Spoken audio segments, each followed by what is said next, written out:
Assalamu alaikum សួស្តីបងប្អូនទាំងអស់គ្នាចឹងនៅក្នុងវីដេអូមួយនេះគឺយើងចង់និយាយគ្នាបន្តិចអំពីបញ្ហាធ្វើម៉ាលិតចឹងនៅពេលដែលរដូវកាលម៉ាលិតមកដល់គឺតែងតែមានការជជែកវែងញែកគ្នានៅក្នុងបណ្ដាញសង្គមក៏ដូចជានៅក្នុងចំណោមសហគមន៍មួយចំនួនតើធ្វើកម្មវិធីម៉ូលីទុររ៉ាស៊ូលនេះគឺជាទង្វើដែលត្រូវបានហាមឃាត់ដាច់ខាតនៅក្នុងសាសនាអ៊ីស្លាមឬក៏ជាទង្វើបែបណាចឹងនៅក្នុងវីដេអូរបស់ខ្ញុំគឺខ្ញុំបាននិយាយច្រើនហើយពាក់ព័ន្ធជាមួយនឹងការធ្វើកម្មវិធីមួយនេះចឹងមានពីរក្រុមបណ្ដាអ៊ូឡាម៉ាអ៊ីស្លាមដែលគេអនុញ្ញាតហើយនឹងក្រុមដែលហាមឃាត់ដាច់ខាតតែម្ដងចឹងខ្ញុំក៏មិនដឹងថាហេតុអ្វីបានជាបងប្អូនអ៊ីស្លាមយើងអ្នកដែលហាមឃាត់នោះគឺគាត់អត់ព្រមស្ដាប់ហេតុផលរបស់គេសោះចឹងគឺគាត់យកលេសថាបើសិនជាល្អមែនដល់ពីគាត់ធ្វើដែរសោះគាត់ក៏ធ្វើចឹងសង្ឃឹមថាវីដេអូមួយនេះគឺនឹងអាចឲ្យបងប្អូនយើងពិចារណាចឹងសម្រាប់ខ្ញុំផ្ទាល់គឺខ្ញុំអត់បញ្ហាទេតំបន់ណាដែលគេធ្វើខ្ញុំធ្វើជាមួយគេតំបន់ណាគេអត់ធ្វើគឺខ្ញុំអត់ធ្វើដែរចឹងកម្មវិធីមួយនេះគឺពោពេញទៅដោយការរំលឹកចំពោះអល់ឡោះណាដូច្នេះសង្ឃឹមថានឹងស្ដាប់វីដេអូនេះរហូតដល់ចប់ដើម្បីឲ្យយើងអាចយល់បានខ្លះៗអំពីហេតុផលអ្នកដែលធ្វើកម្មវិធីហ្នឹងតើវាមានហេតុផលអ្វីដែលគេធ្វើយើងសង្ឃឹមថាបងប្អូនតាមស្ដាប់ទាំងអស់គ្នាអ៊ីនសាអល់ឡោះនៅក្នុងវីដេអូមួយនេះយើងនឹងនិយាយអំពីបញ្ហាមួយដែលតែងតែខ្លាចជាការជជែកវែកញែកនៅក្នុងចំណោមអ្នកអ៊ីស្លាមនោះគឺកម្មវិធីម៉ូលីទុររ៉ាស៊ូលមានអ្នកខ្លះបាននិយាយថាវាគឺជាទង្វើប៊ីដអាដែលត្រូវបានហាមឃាត់ហើយមានអ្នកខ្លះទៀតបាននិយាយថាវាត្រូវបានអនុញ្ញាតដរាបណាយើងអាចរក្សាបាននៅលក្ខខណ្ឌមួយចំនួនចំពោះបញ្ហាមួយនេះតើស័ក្តិសមដែរឬទេដែលវាប្រែក្លាយទៅជាការឆ្លោះទាស់ទែងគ្នាបាច់បាក់គ្នានៅក្នុងចំណោមអ្នកអ៊ីស្លាមនោះតោះឥឡូវយើងមកជជែកវែកញែកដោយចំណេះដឹងនិងសុជីវធម៌លើបញ្ហាមួយនេះសង្ឃឹមថាបងប្អូននឹងស្ដាប់រហូតដល់ចប់ភ្ជាប់ជាមួយការពិចារណានិងក្តីគោរពទាំងអស់គ្នាអ៊ីនសាអល់ឡោះ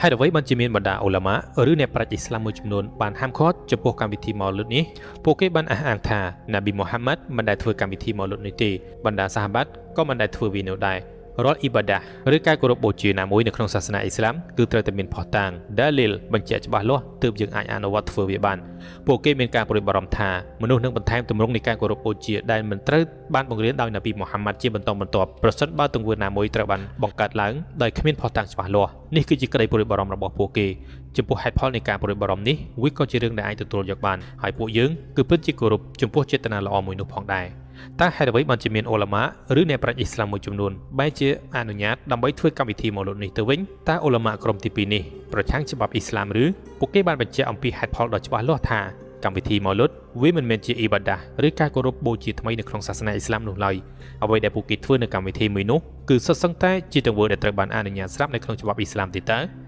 ការសូត្រគម្ពីរកូរ៉ានសាឡាវ៉ាតលើណាប៊ីបរិច្ចាគទានសូត្រអាកោសរំលឹកអំពីជីវប្រវត្តិណាប៊ីនិងការតស៊ូពុះពៀរបស់ពុព្វបុរសអ៊ីស្លាមរំលឹកអូសទាញមនុស្សដើម្បីស្រឡាញ់ទៅចំពោះរ៉ូស៊ូលឡោះសម្រាប់អ៊ូឡាម៉ាក្រុមទី2នេះបានលើកឡើងថា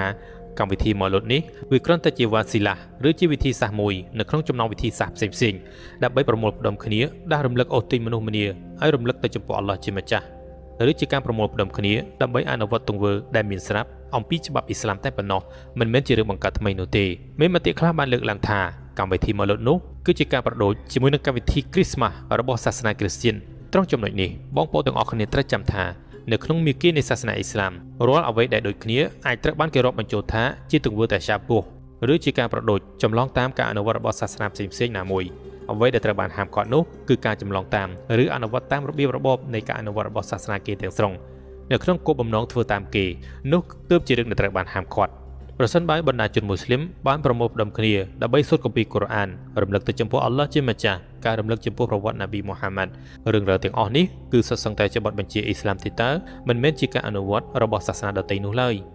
មានមតិមួយចំនួនបានលើកឡើងថាកម្មវិធីខួបកំណើតនេះដែរមិនមែនមានប្រភពមកអំពីសាសនាអ៊ីស្លាមឡើយចំពោះបញ្ហាមួយនេះអ៊ូឡាម៉ាដែលអនុញ្ញាតឲ្យធ្វើវាឡើងបានលើកឡើងថាប្រវត្តិដើមនៃការអនុវត្តទង្វើណាមួយវាមិនមែនជាការកំណត់ច្បាប់នៅក្នុងសាសនាអ៊ីស្លាមនោះទេអ្វីដែលត្រូវបានវាតម្លៃជាក់ស្ដែងនោះគឺការអនុវត្តមួយនោះថាតើវាស្របតាមមាគ៌ាអ៊ីស្លាមឬក៏វាផ្ទុយអំពីមាគ៌ាអ៊ីស្លាមដែរឬទេចំពោះអ្វីដែលគេបានអនុវត្តធ្វើនៅក្នុងកម្មវិធីមួយនោះចំពោះចម្ងល់មួយដែលតែងតែលើកឡើងថាហេតុអ្វីទើបត្រូវធ្វើជារៀងរាល់ឆ្នាំវាមិនមែនជាការកំណត់ថ្មីនៅក្នុងច្បាប់អ៊ីស្លាមទេឬនេះគឺជាអំណាងដែលតែងតែត្រូវបានប្រើប្រាស់ដោយក្រុមអ្នកមិនគ្រប់គ្រងព្រោះគេតែងតែនិយាយថាប្រសិនបើការរំលឹកចំពោះណាប៊ីនោះល្អមិនដេចមិនធ្វើវាជារៀងរាល់ថ្ងៃតែម្ដងទៅភាគីដែលអនុញ្ញាតឲ្យធ្វើវាបានឆ្លើយថាពួកយើងមិនបានកំណត់ថាថ្ងៃទី12ខែរ៉ប៊ីអ៊ុលអាវ៉ាល់នោះជាថ្ងៃដែលច្បាប់អ៊ីស្លាមបានកំណត់វ៉ាជីបដាច់ខាតត្រូវតែធ្វើវានោះទេ ពួកយើងគ្រាន់តែជ្រើសរើសពេលវេលាជាក់លាក់ណាមួយដើម្បីប្រមូលផ្ដុំគ្នារំលឹកទៅចំពោះអល់ឡោះជាម្ចាស់ជាទ្រង់ទ្រាយធំតែប៉ុណ្ណោះយើងលើកយកឧទាហរណ៍ជាក់ស្ដែងមួយថាមានមស្ជីតមួយនៅក្នុងតំបន់មួយបានកំណត់យកយប់ថ្ងៃសុក្រដើម្បីរៀនធ្វើកម្មវិធីនៅក្នុងមស្ជីតរបស់ពួកគេសាលាមួយបានកំណត់យកមួយថ្ងៃនៅក្នុងមួយឆ្នាំដើម្បីប្រារព្ធកម្មវិធីប្រឡងប្រកួតប្រជែងអ្វីមួយធ្វើកម្មវិធីប្រឡងសូត្រគម្ពីរកូរ៉ានលំដាប់ពិភពលោកឬលំដាប់ប្រទេសជារៀងរាល់ឆ្នាំការប្រឡងឆមាសប្រចាំឆ្នាំការកំណត់ពេលវេលារៀនបញ្ចប់សញ្ញាបត្រប៉ុន្មានឆ្នាំទាំងអស់នេះគឺសុទ្ធសឹងតែមានពេលវេលាកំណត់ច្បាស់លាស់ដើម្បីរៀបចំកម្មវិធីសិក្សាឬជាការកំណត់ដោយជាក់លាក់មួយដើម្បីជាវិធីសាស្ត្រងាយស្រួលនៅក្នុងការអនុវត្តធ្វើវាដូចគ្នាដែរចំពោះកម្មវិធី Maulid Nabi វាគឺជាការរៀបចំកាលវិភាគមួយនៅក្នុងកម្មវិធីប្រចាំឆ្នាំដូចគ្នា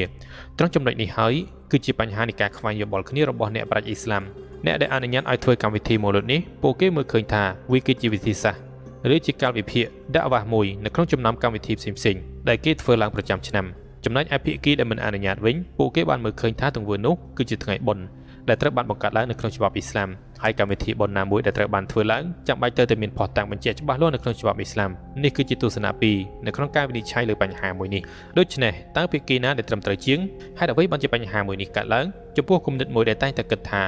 ហេតុអ្វីបានជាសាសនាអ៊ីស្លាមតែមួយបែរជាមានការអនុវត្តខុសគ្នាទៅវិញលើបញ្ហាមួយនេះគឺយើងប្រគល់ទៅចំពោះអល់ឡោះជាម្ចាស់ហើយអ្វីដែលប្រកាសនោះភាគីទាំងពីរគឺបានបង្ហាញអំណះអំណាងរបស់ពួកគេរៀងៗខ្លួនដែលសមស្របអំពីគម្ពីរកូរ៉ាននិងសុណាមានអ៊ូឡាម៉ាជាច្រើនដែលបានអនុញ្ញាតឲ្យធ្វើវាភ្ជាប់ជាមួយលក្ខខណ្ឌដ៏តឹងរ៉ឹងមួយហើយក៏មានបណ្ដាអ៊ូឡាម៉ាមួយចំនួនដែលបានហាមឃាត់ផងដែរដូច្នេះហើយក្នុងនាមយើងជាជនសាមញ្ញទូទៅកុំងាយខ្លាំងពេកនៅក្នុងការនិយាយថាអ្នកដែលធ្វើកម្មវិធីម៉ោលុតនោះគឺជាអ្នកដែលវង្វេងប្រាជ្ញាអំពីមេគាអ៊ីស្លាមឲ្យសោះហើយផ្ទុយទៅវិញប្រសិនបើគេមិនធ្វើកម្មវិធីមួយនោះយើងក៏កុំនិយាយថាគេមិនស្រឡាញ់ទៅចំពោះនប៊ីឲ្យសោះការចាត់ប្រកាន់គ្នាទៅវិញទៅមកបែបនេះវាមិនមែនជារឿងដែលត្រឹមត្រូវនោះទេដូច្នេះហើយអ្វីដែលយើងស្ដាប់បានលើបញ្ហាមួយនេះគឺការឯកភាពគ្នាភាពរួមតែមួយរបស់យើងគឺដូចគ្នាច្រើនពួកយើងទាំងអស់គ្នាពោលពាក្យសច្ចាកាលីម៉ាសាហាដាដូចគ្នាយើងសូឡាត់តម្រង់ទៅទិសគីប្លាតដូចគ្នាយើងសូត្រគម្ពីរកូរ៉ានដូចគ្នាយើងបួសខែរ៉ាម៉ាឌនដូចគ្នាយើងទាំងអស់គ្នាគឺស្រឡាញ់ចំពោះនប៊ីមូហាម៉ាត់ដូចគ្នាហេតុអ្វីដោយសារតែបញ្ហានៃការខ្វែងគំនិតគ្នារបស់បណ្ដាអ៊ូឡាម៉ាបែរជាយកមកធ្វើជាការវាយប្រហារចោទប្រកាន់បង្កការបែកបាក់រវាងអ្នកអ៊ីស្លាមនិងអ៊ីស្លាមដូចគ្នាទៅវិញវាហាក់ដូចជាមិនសមតតែសោះបណ្ដាអ៊ូឡាម៉ាចំនួនមុនក៏ពួកគេមានការខ្វែងគំនិតគ្នាចំពោះបញ្ហាជាច្រើនក៏ប៉ុន្តែពួកគេគោរពផ្ដល់តម្លៃគ្នាជានិច្ចចូលយើងរៀនសូត្រអំពីសុជីវធម៌របស់អ៊ូឡាម៉ាចំនួនមុនប្រសិនបើយើងជ្រើសរើសការមិនធ្វើកម្មវិធីម៉ោលុតដែលសារតែចង់អនុវត្តតាមមតិយោបល់របស់បណ្ដាអ៊ូឡាម៉ាដែលហាមឃាត់ពួកយើងគឺពិតជាគោរពចំពោះជំរើសមួយនោះប្រសិនបើមានអ្នកណាដែលធ្វើកម្មវិធីម៉ោលុតដោយផ្អែកលើយោបល់របស់បណ្ដាអ៊ូឡាម៉ាដែលគេអនុញ្ញាតភ្ជាប់ជាមួយលក្ខខណ្ឌនោះក៏យើងគួរតែគោរពចំពោះជំរើសរបស់ពួកគេទៅកុំងាយខ្លាំងពេកនៅក្នុងការចោទប្រកាន់ថាខុសកុំដែលសារតែបញ្ហានៃការខ្វែងគំនិតគ្នារបស់បណ្ដាអ៊ូឡាម៉ាបែរជាធ្វើឲ្យយើងចោទប្រកាន់គ្នាទៅវិញទៅមកថាវង្វេងថាខុសថាជួនរស់ហើយកាន់តែគ្រោះថ្នាក់ទៀតនោះគឺការបែកបាក់សាមគ្គីរវាងអ្នកអ៊ីស្លាមទូទៅនេះហើយទើបជាហានិភ័យពិតប្រាកដសង្ឃឹមថាអល់ឡោះជាម្ចាស់នឹងបង្រួបបង្រួមដួងចិត្តរបស់យើងលើមាគ៌ាដ៏ត្រឹមត្រូវរបស់ទ្រង់សូមឲ្យពួកយើងមានសុជីវធម៌ល្អនៅក្នុងការប្រឈមបញ្ហានៃការខ្វែងគំនិតគ្នាលើបញ្ហាអ្វីមួយសូមឲ្យទ្រង់ធ្វើឲ្យបញ្ហានៃការខ្វែងគំនិតគ្នាលើបញ្ហាមេធាមួយនេះក្លាយទៅជាក្តីមេត្តាករុណារបស់ទ្រង់មិនមែនជាការបំបែកបំបាក់នោះទេអាមីនយ៉ារ៉ាប់បាល់អាឡាមីន